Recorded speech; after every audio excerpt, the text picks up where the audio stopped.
The following is a paid program and does not necessarily reflect the opinions of the staff or management of Visionary-related entertainment.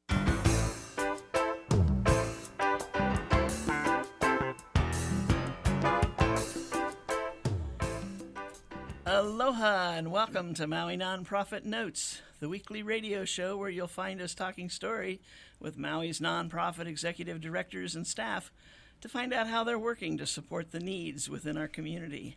Maui Nonprofit Notes is generously sponsored by Pacific Source. If you're building or remodeling a home, please stop by Pacific Source's cabinet and appliance showroom located in the Waikapu Bayshard. I'm Susie Tiemann, Executive Director of Lokahi Pacific, and your host for Maui Nonprofit Notes.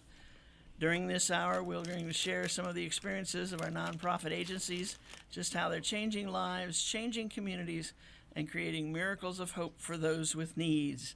And for those with needs with a lot of trash sitting around, oh, I shouldn't say that, right? Why are you looking at me when you say that? Why would anybody have trash sitting around? We've got that covered here in Maui County, don't we? Okay, well, that's a bad start to the show. So today we're going to be talking, trash. What can I say, right? Indeed. Absolutely. We've got some changes coming up, and we've got some things that we're used to doing the wrong way, which I just found out last week when you did a presentation to a group meeting that I was at. Yeah. I didn't know about the battery thing. Yeah. Some things have changed. Hannah, I'm sure, has an overview of just the whole thing, recycling in general. So why don't I just do some introductions here, Please. and then you guys can all just jump in and start talking. Oh, we're good at that. Okay, I figured that. Marty McMahon has been running the e-cycling program here under the auspices of Habitat, right? Yes, correct. For what, 15 years? Well, it's been under Habitat for 10, and then previous to that, Community Workday for 5. I've been with it for 15 years. Hannah started it in 1999, so it's coming up on its 20th anniversary. Wow, and the Hannah he's referring to is Hannah Steele, Dr. Hannah Steele, who has had several positions within the, what the heck is that organization called now? The County of Maui. The County of Maui. That covers it all. That sure does. The Environmental Protection and Sustainability Division. Yeah, so would be us. Yeah. I got you. And I never knew they changed the name of that division. Oh, it's the Department of Environmental Management, and under that there's wastewater, solid waste, and a new division that was voted in on a referendum by the community for environmental protection and sustainability. Now, this happened like years ago, but we do have a section, environmental protection and sustainability, and the divisions that are housed in that is the abandoned vehicles and metals. Okay. And the recycling section. That's what we've got at this time. But okay. I think there are plans in the future to branch out. But recycling is firmly settled in environmental protection. I was just listening to today's committee hearing at the council, and they're working on the charter amendment to put in the what is it, the Global Warming Office?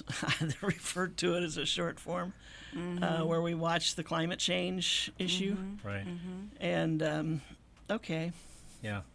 I'm not even going to comment one way or the other on that. Yeah. It's just, so they're funding an office to do this. it sounds like it's going to be on the ballot. Well, Wow. that if it goes through, then that should probably, I would guess, be housed in environmental protection and sustainability. That makes sense. But I'm really happy that the community ethic has grown so much since I got here in 1991, that we've moved from recycling to a broader perspective of where we live and the importance of preserving our environment. Thus, it's only natural that recycling be housed in environmental protection and sustainability. Well, I think you had a lot to do with that, because you got a lot of things that were kind of, pardon this comparison, garbage that was floating around in different areas and things kind of all set up so that there was a process and a procedure and a place for and a how-to, and now we can go into some of these other things, Right. because those are under control. Kind of. Yeah, well, yeah, and I've always thought that being in recycling, there's not much that I can do to make recycling happen, but developing the systems so that other people can recycle. And we're above the national average. We have about 35% out of the landfill on a regular basis. Wow. Which is a little bit above the national average. So for being a community out in the middle of the ocean with absolutely no railroad tracks to ship these commodities off, we're doing well. And a program that I'm really extremely proud of, and the community's acceptance of this program has been fantastic, and that is the e-cycling program, which we're here to talk about. And we do have some shifts and some changes coming up. Okay. Right. And first of all, I want to say a great big thank you to Marty McMahon and Habitat for Humanity for housing this program for how long, Marty? 10 years with Habitat. For 10 years with Habitat. And then Jan Dapitan and Community Workday, let's not forget her. Yep. Because when we first started e-cycling, we opened this event. We called it the CompuSwap. You know, you could could bring computers and change. And I'm thinking, okay, these are valuable. Let's see if we can get them out in the community. We were so happy because we got 600 items, and that included mice. No, okay. Yeah, shipped them in one box. Yeah, okay, so... Now, wait a minute, are these live mice, or are these mice attached to the computer? Only computer stuff, right, yeah, okay. Now, because of Marty's diligence, this program has grown, and we now ship off, a 140-foot container a week of electronics? Yeah, 1.3 to 1.5 million pounds a year. Yeah, a lot of stuff that is kept out of the landfill, but more importantly, metals really shouldn't be buried in the landfill, and it's really not a really good idea to do that. It's just what a waste. So not Marty, the best compost in the world. No, not at all.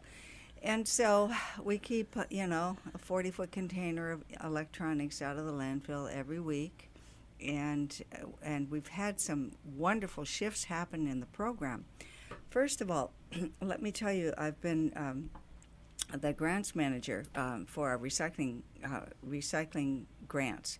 It's a program that we've had forever. It was put into place by the council, and Linda Lingle and I worked to develop this program, and that's how we give startup funds to programs that we want to see developed that'll help us keep material out of the landfill. That's a whole other story about the grants program.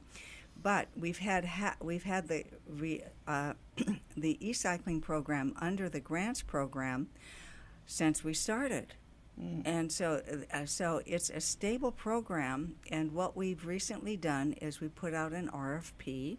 We had 3 great respondents, but who was eventually chosen to be the recipient of this huge, multidimensional project is a wonderful guy named Kevin Collins, and he's established his own company called E-Cycling Maui.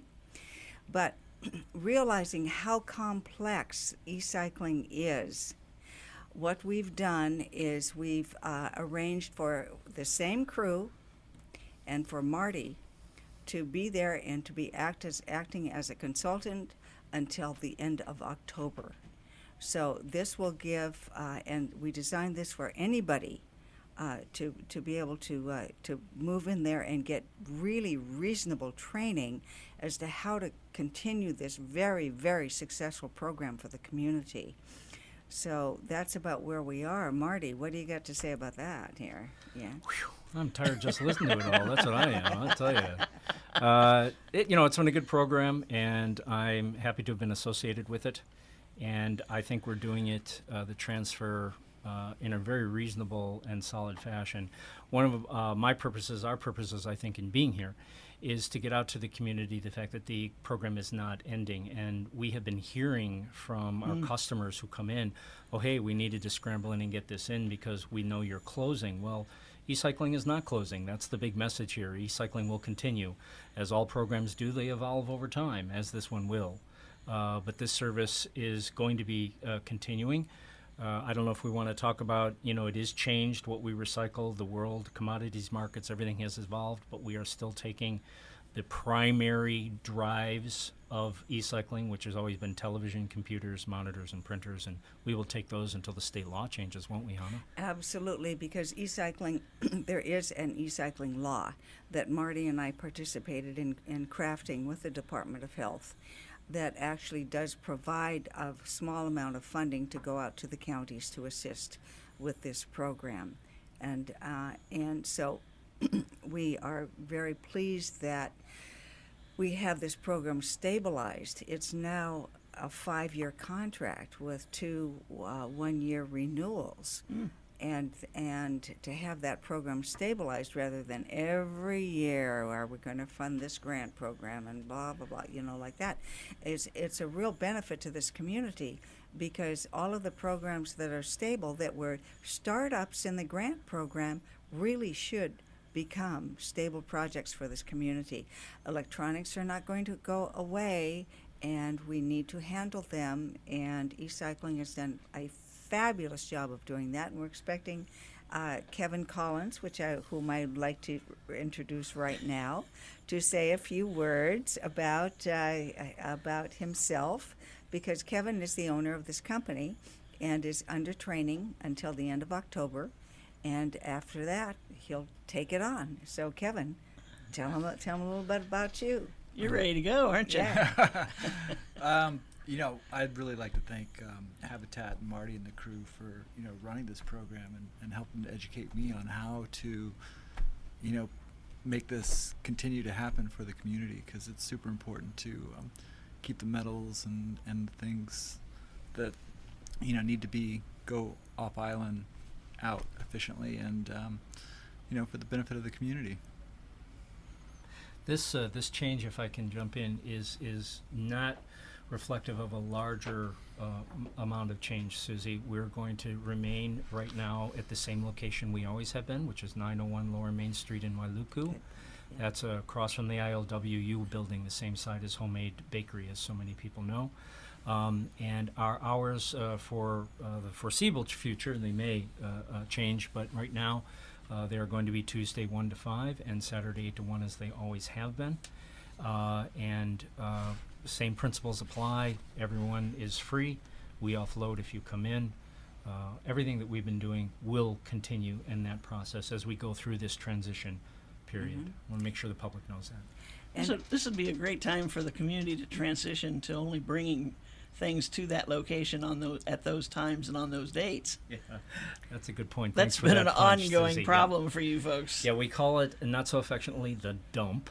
Okay. And just yesterday, one of the good things about the program is that we remain in partnership with so many people. For instance, the Rotary groups have helped us over the years. The Rotary Group, Upcountry Rotary Group, continues from time to time to have door-to-door pickups, particularly for our senior citizens and those who can't carry or drive, and they bring the stuff down to us. Well, another nonprofit is Malama Maui Nui, CWD.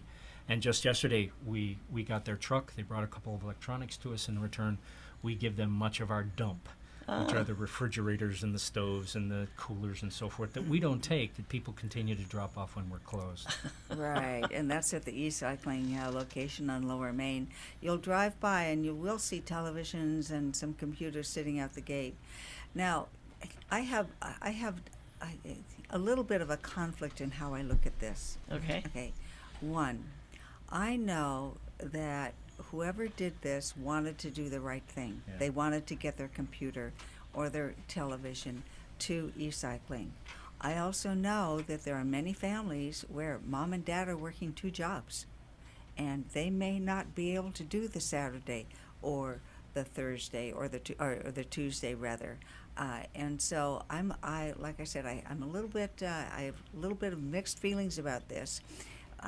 because my thought is, well, what if I had a program and nobody showed up? that would be really not good use of county money here. Okay, but we have a great program. People show up, and some people cannot make those times. It's cost effective to run it the way that we do. I don't, Kevin will take over in November, and he'll make decisions about hours, whether we need to expand or not. I think we've got a really good system going, and so I do have, I have a little bit of forgiveness for people trying to do the right thing, and maybe they just, that's the best that they can do. Right. Yeah. Well, I think the key to it is if they dump the right stuff there. Right, There you that's go. true. You know, That's forget true. the Right. refrigerators. They don't belong Right, there yeah, ever. right, Yeah. yeah. But, yeah, that's a good point. Absolutely. Right, Yeah. yeah. So are you jumping in with both feet, Kevin? Are you raring to go? Yeah, I've been training already, and I officially start July 1st, so I guess you could call that both feet. That's coming up pretty quick. He's starting early. Yeah, right. sounds yeah, like it. Yeah. And I just got the high sign. Speaking of starting, we've got to stop for 30 seconds. Oh, 60 seconds. Gotcha. Aloha from Pacific Source, and thank you for your support over the years. Pacific Source has offered more of what builders and homeowners value most in building materials and cabinet design. We've done this by offering superior customer service and products, as well as by designing kitchens and baths that are intelligent and elegant while staying true to your vision and budget. Visit our showroom in Waikapu in Central Maui, where we display a variety of cabinets as well as top-name appliances like Sub-Zero, Wolf, Viking, KitchenAid, and more. We display countertops, tile and wood flooring, and several brands of windows and doors, including Fleetwood multi-slides and La Cantina folding doors. Come in and talk to our designers about making your dreams become a reality. From concept to completion, we really believe our attention to detail and superior service are what sets us apart. Let us show you what we mean. We are a Pacific Source at 515 East Oahe Way in the Consolidated Base Yard in Waikapu, just off Waiko Road. Call us at 986-0380. That's 986-0380, or look us up online at packsource.com.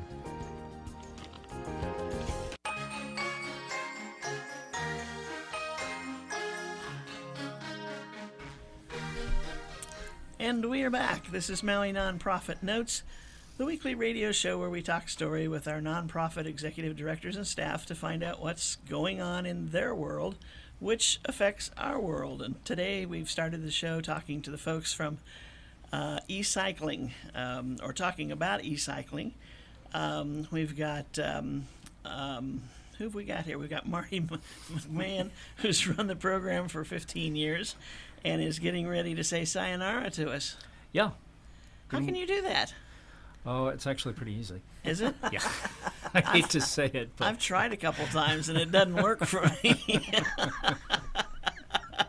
And we've got Dr. Hannah Steele here, who is talking about just about everything in recycling. Mm-hmm. And we talking about the changeover in the program. It's been under Habitat's wings via a grant from Maui County for the last 10 years, and now it's become a program with a contract. Mm-hmm. Yeah. And the chief contractor on this project, Kevin Collins, is learning the ropes, so to speak. Yep. So, Interesting switch. Yeah, Have you ever done anything like this before?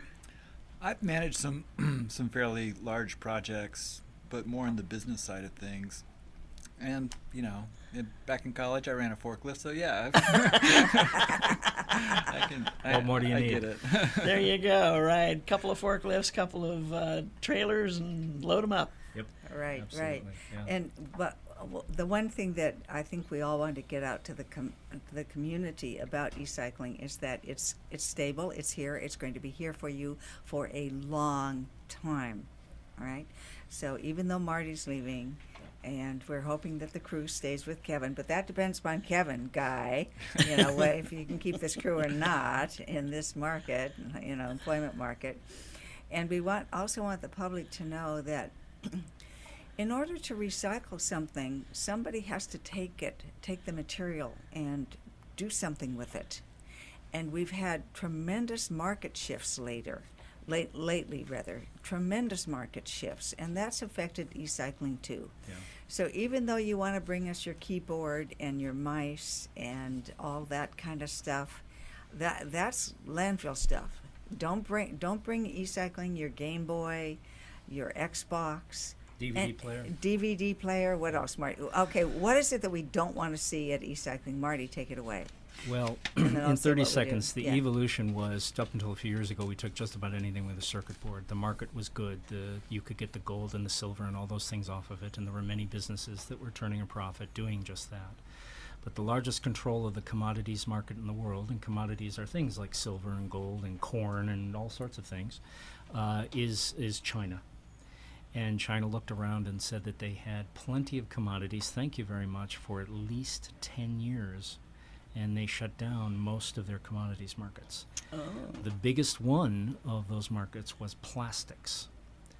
So, for instance, when we used to take plastic in, it would go to our processor, be ground up, and then when it would be put into bags, and it would be shipped to China, which makes so many things these days, and they would reuse the plastic.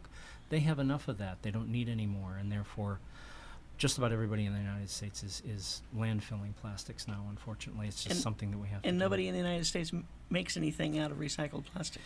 No. Or enough. Yeah, that's correct. And, you know, it's a complicated industry. CRT glass was always the biggest poisonous thing because it contained lead. It was the big, heavy glass in front of the old TVs, if you remember. And nobody could do anything with it forever and ever and ever. And just a couple of years ago, technology was developed so that they actually could do something. And there are now 3 plants in the world which actually take that CRT glass and they turn it into tile, which can be used in your bathrooms, in your kitchens, and all that kind of stuff. And yeah, and it's colorful and it's just tile. Cool. Sad to say, the United States is the only country currently in the United Nations which does not accept this tile. And the reason is they think it's going to poison us and kill us because it was made from CRT leaded glass. So that type of stuff goes on all the time. And as Hannah says, we're a program that is affected by it. We do the best we can. But as she more than anybody knows, we have to recognize we are 2,500 miles away from just about anything of substance in terms of land mass. And we must face reality. Mm-hmm. Yeah. Yeah.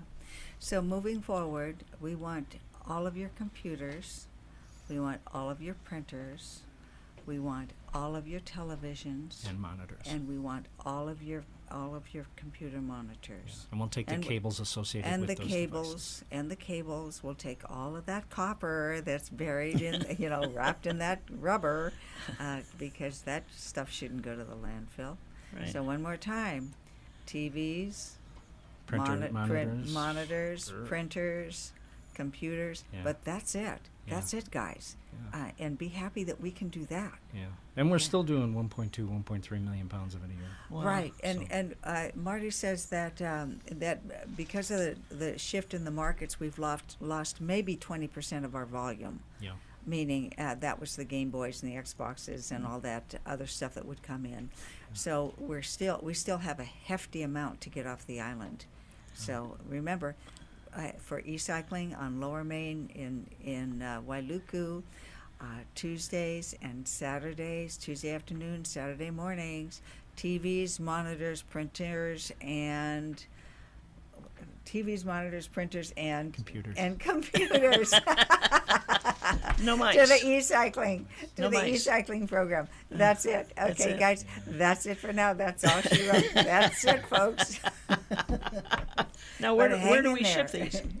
Currently, we ship them to 2 places. We ship them to Clackamas, Oregon, and we ship them to Janesville, Wisconsin. Oh my gosh. Later on this year, we may be shipping some material to Fresno, California. Well, that would be nice. Yeah, if you've been to Fresno, you agree with that, don't you? But regardless of where we send it, we do attempt, and we have a great guy I'd like to mention because he's been one guy, Jimmy Dadian, who's been part of the program longer than I have. And he has been culling stuff for a long time. And, well, I'll give you an example, and I think you know this already, Susie, that we do try whenever stuff comes in to see, hey, that looks like it's fairly new. Let's see if it can be reused, because reuse comes before recycle. And just yesterday, we had a school come in, and over the summer, we're increasingly good to get a lot of school stuff, with something to the tune of 100 notebooks, which seem to be functional. And Kismet, as they call it, the same day, Ken from Easter Seals happened to stop by, and he said, hey, we're starting up our program again. We're desperate for computers, so There you go. Easter Seals can get as much as 100 computers from us to give to the children Wow. and the older adults. So Kevin will be continuing to run that when possible. We never control the inflow. Right. Well, I know we're still using the TV that we got from you for our conference room. I'm amazed because that was like 5 years ago. Yeah. Wasn't it something like that? Yeah. Well, good for you. It's it's just sometimes it's a perfect fit, and it was like, oh well, check with e-cycling. Yeah. I mean, because it's not top of mind to get something from e-cycling. It's always about giving to e-cycling Exactly. and dropping things off. So we need to shift a little bit.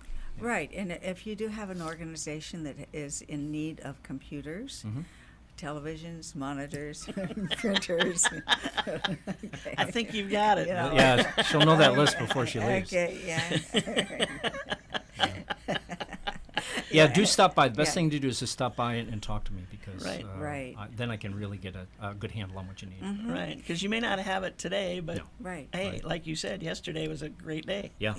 Yeah, and Kevin is busy taking notes on all of this Yeah. because he's got to get this whole thing down. Right.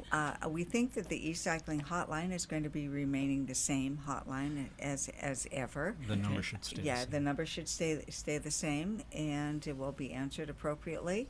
So, if you have computers to get rid of, you know who to call. That would be Ghostbusters. Ghost- Oh, I'm sorry.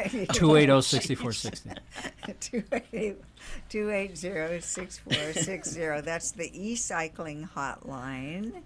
And let me see, Kevin, do you have anything else to add to all of this? Last minute moving thoughts? forward. Last minute You've thoughts. got a clipboard there that's just full of papers. Well, you're going to have to Right, get a yeah. bigger clipboard. No, I just like to say thanks to the community if they can just do what we ask them to do, and then the program will continue to run smoothly. Very good. Very And good. Susie, I want to thank you. I've been on your show. You've been very tolerant over the years. You've had me on plenty. It's been a great help. Really appreciate it. Thank you. Well, we appreciate what you've been doing over the last 15 years, and we wish you well in whatever you get into here as you kind of fade away from this scene. I'm going to be a Mai Tai tester. A Mai Tai Yeah, tester. the inspector of umbrella drinks on some beach in Thailand. That's where I'm going. I heard you were going to Ireland. That's eventually one of the. There's no Mai Tais in There's no Ireland. Mai Tais there, and it's Oh, but cold. is I'm this- in no rush. How about some Irish coffee? Yeah, that would be good. Okay. Well, Whatever it is, you deserve it. Oh, Go thank for you it. very much. Thank you. Okay. Yeah, Hannah, last yeah. minute thoughts. Last minute thoughts. Just a big mahalo to the community for making this recycling program as successful as it is. Bear with us. Only recycle what we say that can be recycled right now. I know if you want to be hopeful, I know everybody is crying over the fact that they can't recycle paper, their bond paper and everything right now. But hang in there. Markets will shift. I'm with an organization called the Solid Waste Association of North America, and we are going in $400 million out of the infrastructure budget to help prop up the recycling, manufacturing, and processing facilities here in our country. Well, So let's there'll be changes. yeah, there are changes. It's a commodity, it's markets, they shift, we will survive. There you go. You got to roll with them. Yeah. Very good. Kevin, nice meeting you. I know I met you once before at a affordable housing meeting, I think it was, or something. That's true. We the property there at 901 Lower Main is maybe this isn't the ideal best use of it. So the long term would be to maybe seek out and develop a program, a comprehensive e-cycling, recycling, appliance drop-off location. That's great for the whole community. Yeah, great. He's got some vision. He We like does. that, He does. yeah. I noticed that the first time we talked, sat in that meeting, he had some real good ideas, and sometimes it's not easy to get some of those in the door, but I think you can do it with a 5-year contract for this. Make this shine. Very good, Marty. Thank you so much. Thanks, Hannah, Susie. thank you for being here. Aloha, Susie. And Thank you. Kevin, we'll talk to you again soon. Okay, aloha. Thank you. And that's the first half of our show. We're going to shift gears now and talk a little bit with Greg Lagoy, who is he's not with Hospice Maui, he is Hospice Maui. Come on up to the table, Greg, and let's see what's happening in your world these days. I was so glad to get over there a few months ago to see your hospice holly. Oh, you got to see it. Yes, we've talked about it forever, it seems, and I've heard a lot about it, but you have to see it to believe it. It's a fabulous place. I mean, you guys went all out. It's the community really that went all out. The way we look at this, our 5-bed holly it's on land that we lease from the county, which then belongs to everybody. And the money that we raised to build this, and it was all by grants and donations, all came from various segments of the community. And so we see ourselves as stewards of this place, as having facilitated it coming into being as opposed to it's ours. This is what we've done. So it one of the things that was really strong in our minds as we designed and built this was that it occupies a rather prominent position on Mahalani Street across from the hospital, and it needs to be able to sort of hold its own in the sense of aesthetics and presence, and we wanted its operation to be a real service to the hospital, meaning that one of the things that hospitals are often used for is taking care of people who would be really better served in a different setting, people who are particularly ill and are not prepared to go home.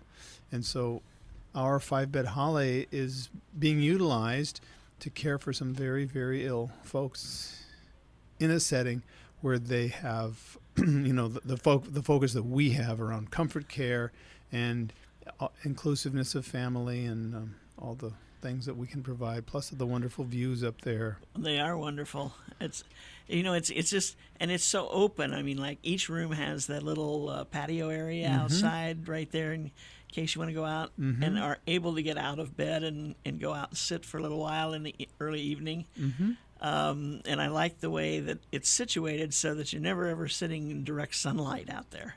And also you have privacy because we've put little garden walls up in between the rooms, outside even. Right. It's just, I don't know what I expected. I mean, coming from Greg Lagoy and company at Hospice Maui, you expect nice. But you went beyond nice. I mean, it's I've got to believe that for a lot of people, those final days for them and their families are so enhanced by the setting. And that is the feedback that we get. That there's two parts of it. There's the care, which is really the hearts of our staff. Right. And then there's this setting on this beautiful hilltop in a place that maximizes airflow. Right. And lighting, and we've created an airy atmosphere that is the opposite of institutional and heavy. Exactly. Right. Yeah. There's nothing worse than it can't breathe. It's too cold. The air conditioning is going crazy or not working.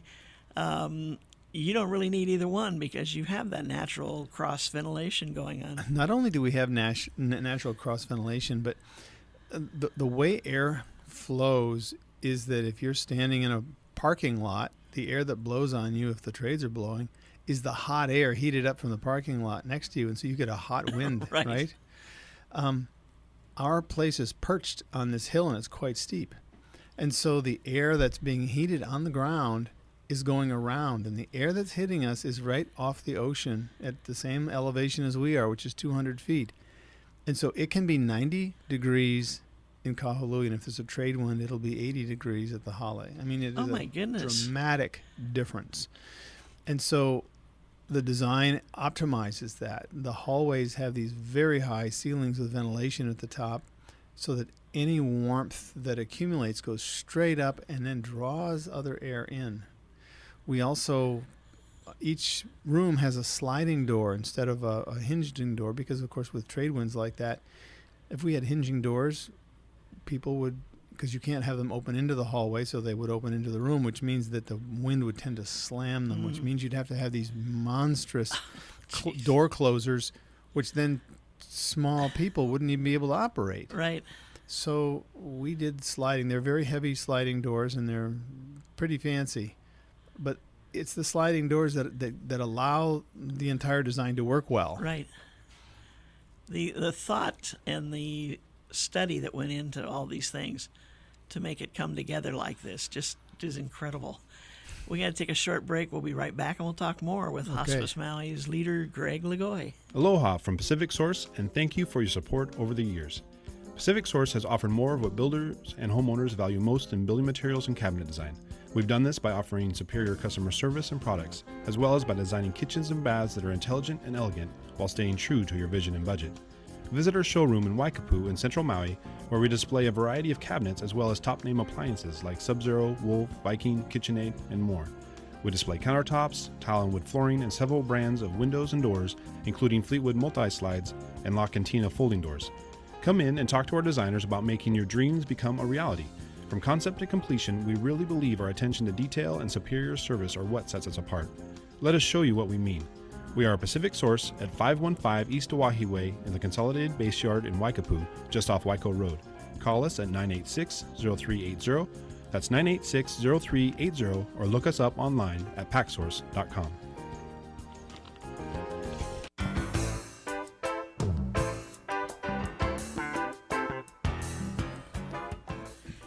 And we are back. This is Maui Nonprofit Notes, the weekly radio show where you'll find us talking story with our nonprofit executive directors and their staff to see what's happening in their world.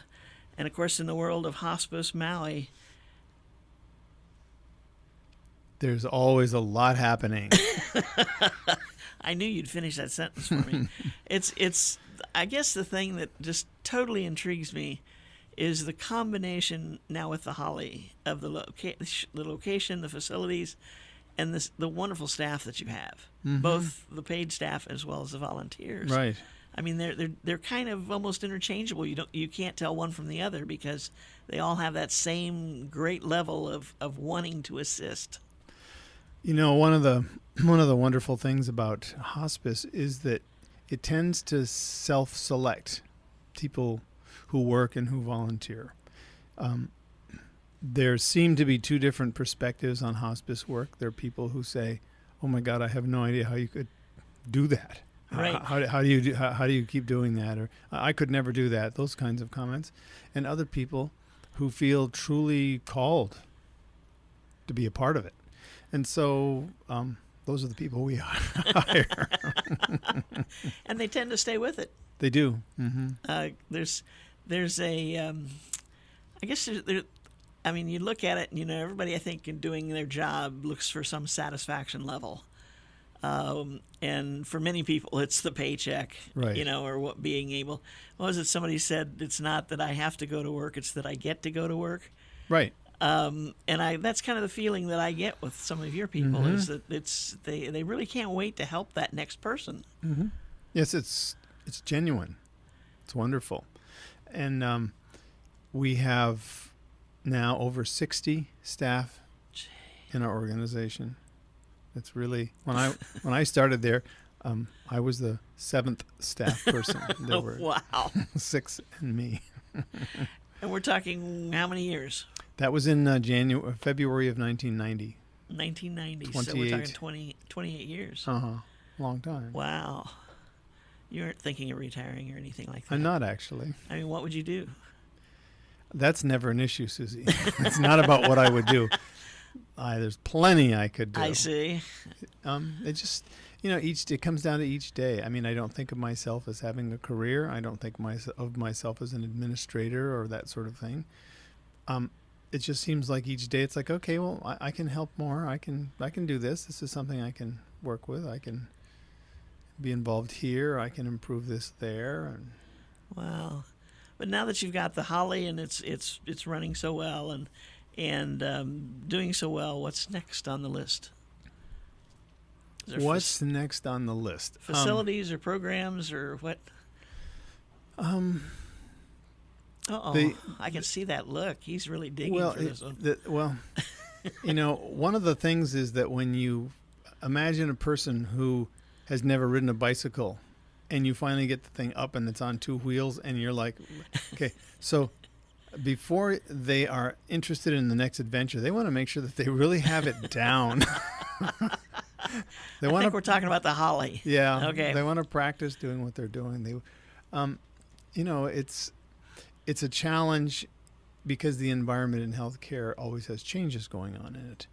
And one of the things that we have to have is enough infrastructure. In other words, enough people in the organization who, from an administrative perspective, can do what they need to do and have a little bit of extra space so that when something unexpected pops up, we can respond properly and well. And there are lots of things. And so in the last 3 or 4 months, mostly what we've been focused on is infrastructure. So, for instance, we have altered some spaces in the office. We've changed some things. Our Holly, for instance, has 4 bathrooms in it, which is a lot of bathrooms. Actually, 1, 2, 3, 4, 5. It's got 7 bathrooms, but 3 of them are in between patient rooms. Remember the really nice tiled bathrooms that you saw with a garden? Mm-hmm. Like you go into this bathroom and then there's a sliding glass door to a garden outside. Right. We have 2 of those, and those are full baths. But we are only ever staffed with 1 nurse and 1 aide. That means that during the evening and night times and early mornings when we would actually bathe people in these rooms, our staff's then all being used up doing that. We can't possibly, there's no way to use 2 bathrooms. And we realized that, and we really desperately needed another space for our Holly manager and our spiritual care staff, like a center point, a station, right. not so much as a normal office, but a place where they can sit and do some things and meet with people and have conversations. And so we have converted one of those fancy bathrooms into an office space. We put a fan in it and took out the plumbing fixtures and covered things up, and we're putting an air conditioner in. So that's been a recent job. And one of the things then is to centralize our supply. We had a supply in the office that took care of the community home care folks, and we had a supply room over at the Holly that took care of just the Holly. Well, then we had 2 different people doing the ordering, and so we said we need to consolidate that. So we're just now consolidating it. We've got all the supplies at the Holly, and we've got a bit more space over there because we made another change. And we have a staff person whose only job is sort of the plant aspect, ordering supplies and keeping track of and helping the other staff who are there and dealing with light bulbs and such things. Gotcha. So it's evolving.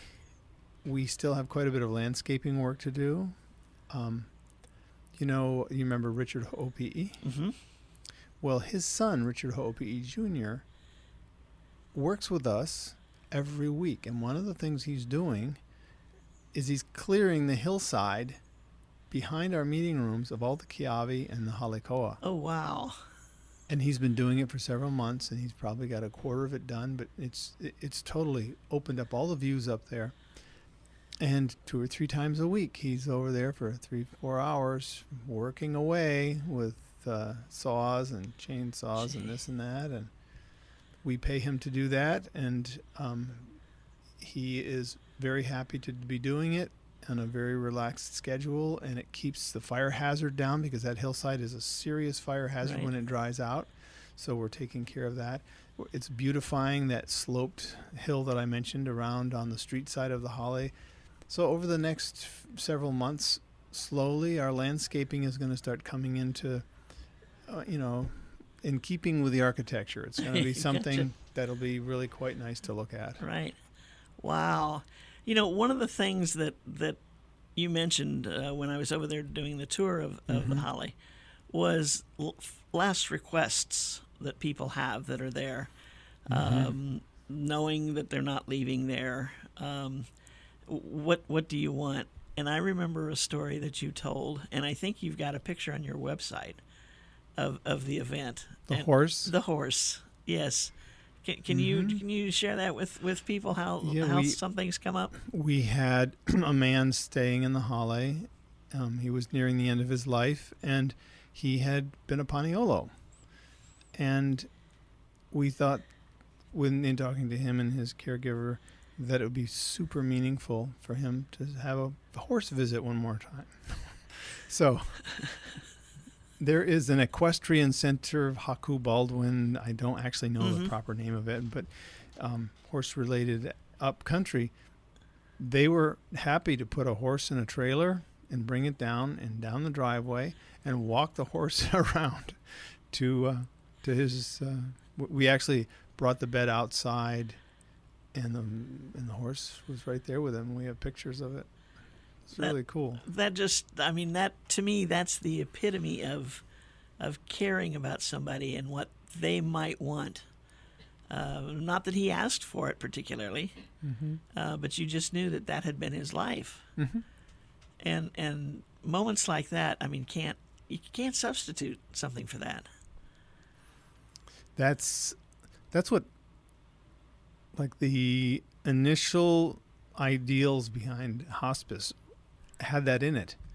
And as hospice has become in more and more areas really commercialized and a business, those kinds of things get left behind. The legacy hospices tended to be run by people who were hospice workers who appreciated these touches. And more hospices are for-profit, and they're run by companies that are made of accountants and business people, and that's not their priority. And so this Hospice Maui is still the only community-based nonprofit on Maui, and this is our interest. This is the community. We're here to serve it in whatever way makes sense in the context of the end of life. Not just because it's written as part of a hospice benefit, but doing things that make deep sense in the context of the end of life. Well, I tell you, and I'm sure that one did. That's just, to me, that's like going that extra mile, and number one, to think about it, and number two, to actually organize the trip down there for the horse to. Our staff has endless stories like that. That's just one. That's a high-profile one because horses are really big, large. But things like that happen and are made to happen by our staff on a daily basis. That's great. What a concept to know that should you find yourself or someone in your family in that position, that there's somebody out there who, if there is something that means something special to you, that they can help do or bring in or discuss. That's just incredible. And there's no extra charge. Right, that's right. I'm writing you a note, Susie. It says, please give me a 2-minute warning. Oh, gotcha. Okay. Sorry, I'm distracted. That's okay. It's because everybody, I think almost everybody has something special in their life. And to just because it's your final days doesn't mean you just sit there and count away the minutes. Have you seen the movie called Awakenings? No. Awakenings is a movie about, it's sort of part movie, part documentary. And it is about the use of music to enliven people who are thought to have such deeply advanced Alzheimer's that they're basically just not there. And what they do is they find out about the person's past, find out what genre of music when they were in their teens and 20s typically. If they can find out specific music, all the better. And put them on headphones with stuff that was most likely to be meaningful back then. And it is the most astonishing movie to see the extent to which these people come back into motion in life, and it's really touching. And so one of the things that we have now is we have a program at our organization that includes that, so that if our social worker identifies someone who has advanced Alzheimer's disease and there's a sense of withdrawal that's extreme, or that the disconnection, and it's particularly powerful in institutional settings where there can be a sense that the person is really just abandoned in some ways. We have this program, and it really it's exciting for the people who have it, because it really works just like the movie. The eyes light up, the facial expressions come back. Yes. There's life there. Yes. That may not have been seen for years. Right. It's pretty dramatic. Wow. Pretty dramatic stuff. Wow. So there's one of the things that we also have is special ways to honor veterans. A substantial proportion of people in their 70s and 80s have had military service, and to be able to touch on that, it can be very meaningful for them, because again, it typically was back when they were in their 20s and this sort of thing, and so it's something that we recognize particular aspects of what they've done, and there may be a flag involved. There's different levels of participation depending upon what they want and their family wants. Okay. You wanted a 2-minute warning? I know you're going to give that to me in You about got 50 it. seconds, right? You got it now. Okay.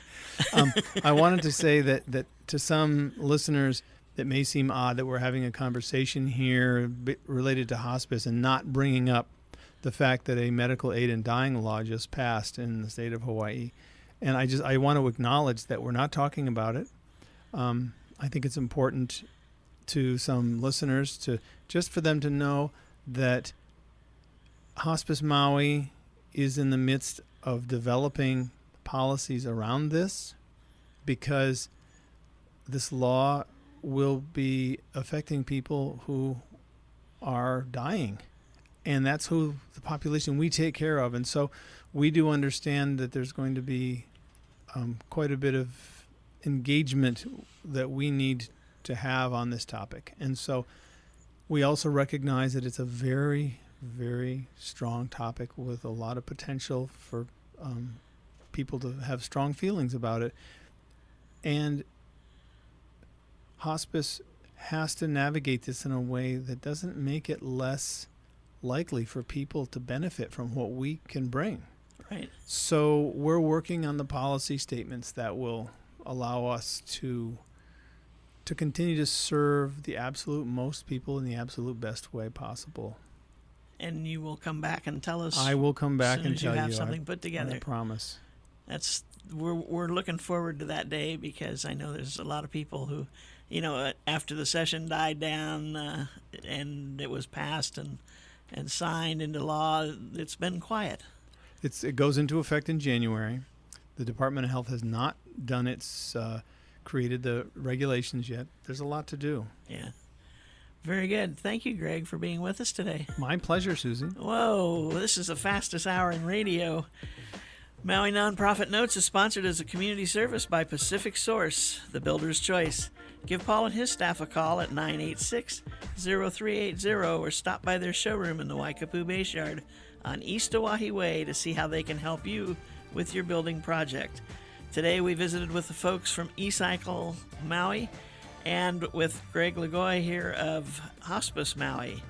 I don't have much time to say anything else, do I? We want to thank everybody for tuning in and joining us. Please come back again next week, same time, same place. Until then, I'm Susie Tiemann, Executive Director of Lokahi Pacific, and your host. Thanks again for being with us. Have a great week, everyone. Aloha.